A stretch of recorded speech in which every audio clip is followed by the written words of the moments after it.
Tiga. Assalamualaikum warahmatullahi wabarakatuh. Perkenalkan, kami dari kelompok satu yang terdiri dari saya yaitu Adito Nugroho, lalu bersama teman saya Fahmi Bisyakil Haq, di mana di sini kami mengerjakan tugas proposal proyek kelas dengan judul Inovasi untuk Meminimalisir Jumlah Reject Departemen Fabrikasi PT John Fisher Indonesia.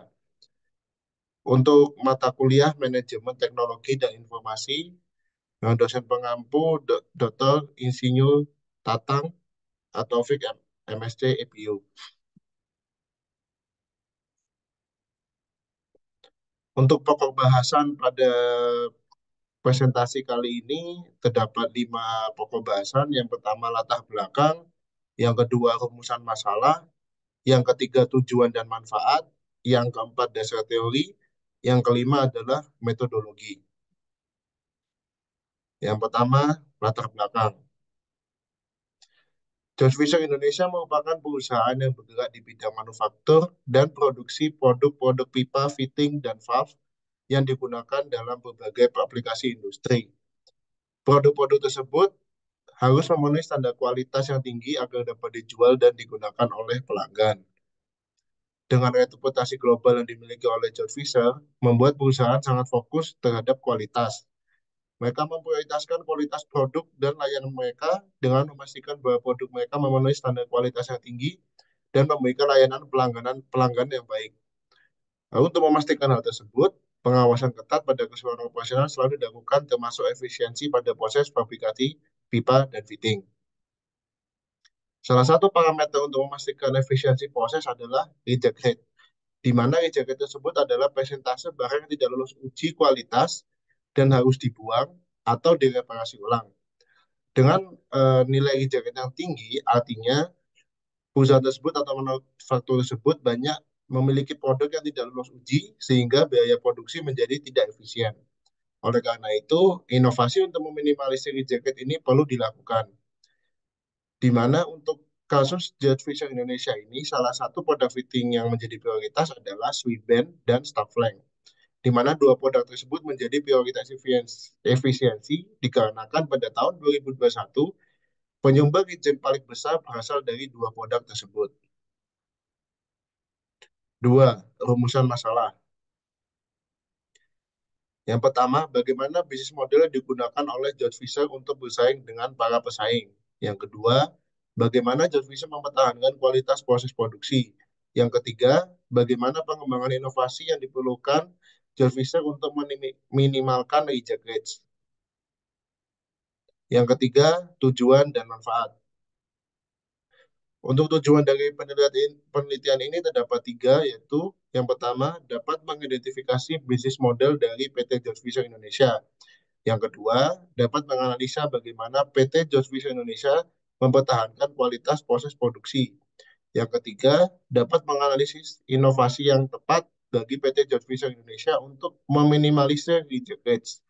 Manfaat, meningkatkan kualitas proses produksi PT George Fisher Indonesia. 4. Dasar teori. Sweep and pipe. Sweepband adalah salah satu jenis pipa yang digunakan untuk mengubah arah aliran arus pipa secara perlahan dengan radius tikungan yang besar.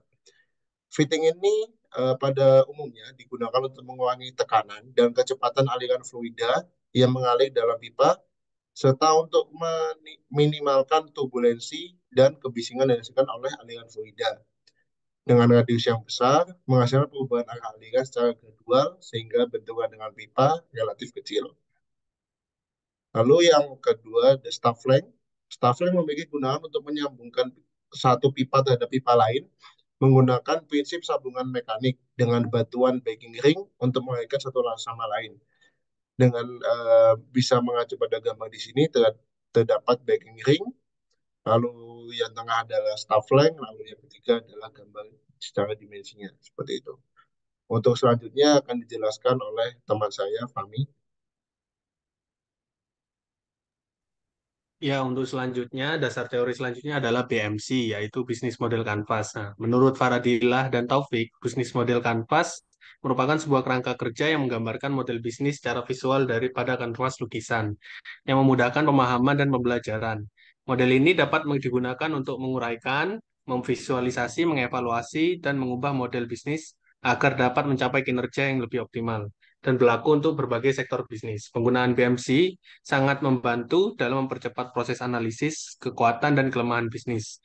BMC sendiri mampu menjelaskan hubungan antara 9 elemen dari model bisnis secara visual, sehingga perubahan atau inovasi pada model bisnis perusahaan dapat lebih mudah dipahami dan dipelajari. Next.